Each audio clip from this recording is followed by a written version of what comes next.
Jadi begini, protista ini termasuk dalam kingdom makhluk hidup.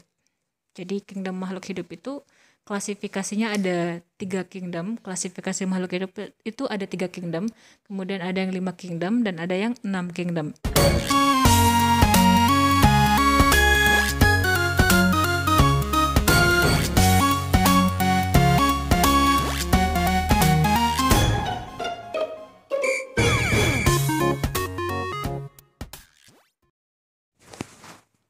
Hai guys, assalamualaikum warahmatullahi wabarakatuh. Jadi sebelum kuliah dimulai, sebelum kita gabung kuliah, saya mau menjawab pertanyaan dari Mbak Yeni nih yang ada di Facebook. Pertanyaan beliau adalah, wait sebentar. Dinda, berkaitan dengan pembelajaran tiang di sekolah Niki, kalau virus tepatnya masuk kingdom yang mana? Protistakah?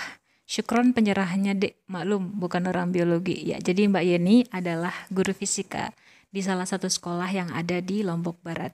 Jadi begini, protista ini termasuk dalam kingdom makhluk hidup.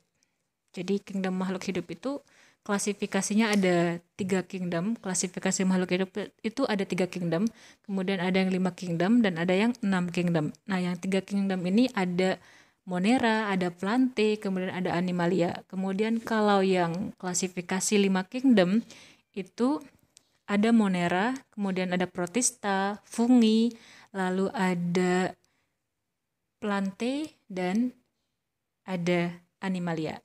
Nah, selanjutnya kalau yang 6 kingdom, Moneranya dibagi 2. Jadi ada Archaebacteria, ada Eubacteria, ada Protista, ada Fungi, Plante, kemudian ada Animalia. Nah, berkaitan dengan virus ini nggak masuk ke kingdom itu, karena kingdom itu adalah kingdom makhluk hidup. Nah, virus ini dia itu jembatan antara makhluk hidup dan makhluk mati. Jadi dia dikatakan hidup karena dia punya material genetika berupa DNA atau RNA saja. Nah, dia dikatakan makhluk hidup karena mampu bereproduksi sebetulnya juga.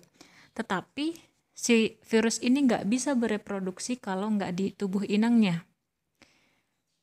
Nah, kemudian virus ini dikatakan benda mati atau makhluk mati karena dia bisa dikristalkan.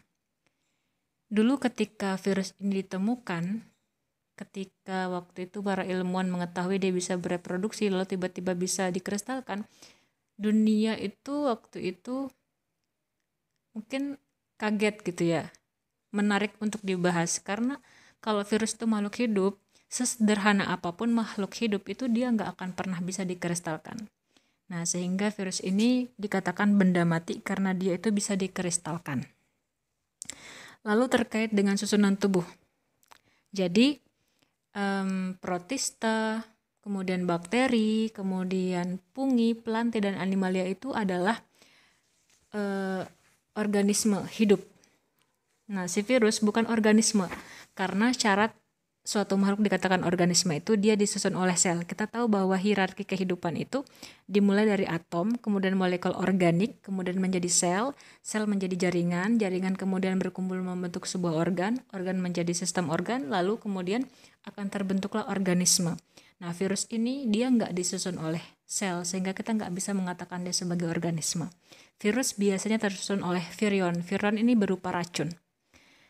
Nah, jadi dengan demikian kita bisa menyebutkan bahwa virus ini punya kelompok tersendiri. Jadi dia bukan protista. Dia bukan, kalau saya pribadi, saya mengatakan virus itu bukan makhluk hidup. Tapi dia adalah partikel infeksius yang bisa menginfeksi orang. Jadi dia itu partikel atau benda yang bisa menginfeksi dan dia bisa bereproduksi atau memperbanyak diri ketika dia berada di inang yang tepat. So, buat kita, makhluk hidup terutama ini, mari kita jaga sistem imun kita agar si virus itu nggak bisa berkembang biak di dalam tubuh kita. Karena kalau misalkan tubuh itu lemah imunnya, maka virus ini bisa mengambil alih metabolisme tubuh yang diinfeksinya. Nah, terkait dengan pertanyaan yang lain di Facebook, ada yang cukup menarik tentang bagaimana mengatur agar nanti yang lahir itu anak laki-laki atau perempuan. Memang lahirnya anak laki-laki atau perempuan itu adalah takdir. Takdir, tapi manusia masih bisa melakukan ikhtiar untuk menentukan atau mengatur jenis kelamin anak yang lahir. Kita bisa ikhtiar untuk mencapai hal itu, dan kemarin setelah pertanyaan itu diberikan, saya mendapatkan kuliah dari dosen saya dan beliau membahas tentang itu. Tapi saya mau bahas ini di next video ya.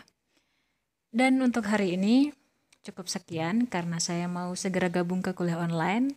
Semoga jelas, jadi virus bukan protista. Virus nggak masuk di 5 kingdom klasifikasi makhluk hidup. Itu karena dia itu punya kelompok tersendiri. Terima kasih. Assalamualaikum warahmatullahi wabarakatuh. Bye-bye.